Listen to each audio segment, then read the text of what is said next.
My people, welcome to Street MBA with Kapick, the show where they break business senses down to street level. Today na episode 16 and we go yarn about bundle am like Lagos Igbo boys. A sales strategy wey dey move market well well. Omo, this one go open your eye well well o. My people, have you ever noticed say Lagos Igbo boys no dey sell just one thing finish?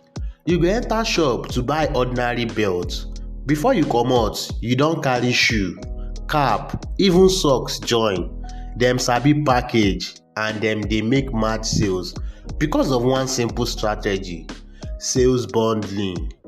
Oya make una no vex, I go bring that phrase down. Sales bundling na when you join two or more products or services together give customer as one sweet offer.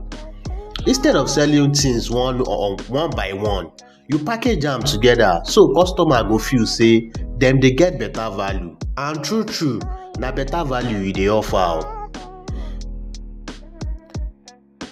See why sales bundling work. Bundling dey work because 1. Customer dey feel like dem dey save money. 2. You dey move stock faster.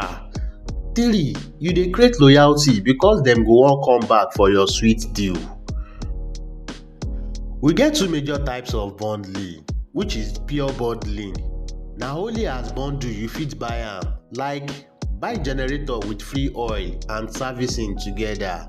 Another one na mixed bundling. You fit buy separately but bundle go always cheaper, like buy 2 shirts get 1 cap half price.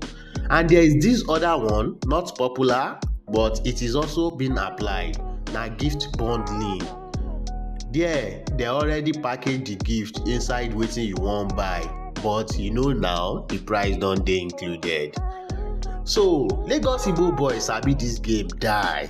Imagine, buy 2 sneakers get designer stocks free, buy smartphone get free pouch plus screen guard. Even online, buy digital course get free ebooks. Mistakes to avoid when you wan try sales bundling. But no go bundle nonsense together wey customer no need o. E go turn dem off, and no confuse people with price. Make am simple, make am sweet. My advice, if you are starting out or trying out sales bundling, start small. Know wetin your customers need, bundle products wey fit each other, and most importantly, make sure price dey attractive pass buying separately. So my people, remember this: bundle am well, sell am well, na so profit go swell o. Go try am for your business, come thank me later. This na Street MBA with Kapick, and na here we dey turn street sense into business sense. Till next episode, make sure your hustle dey make sense o. Do not forget to like and hit the subscription button. Apply the lesson learned for today. Wa ṣeré.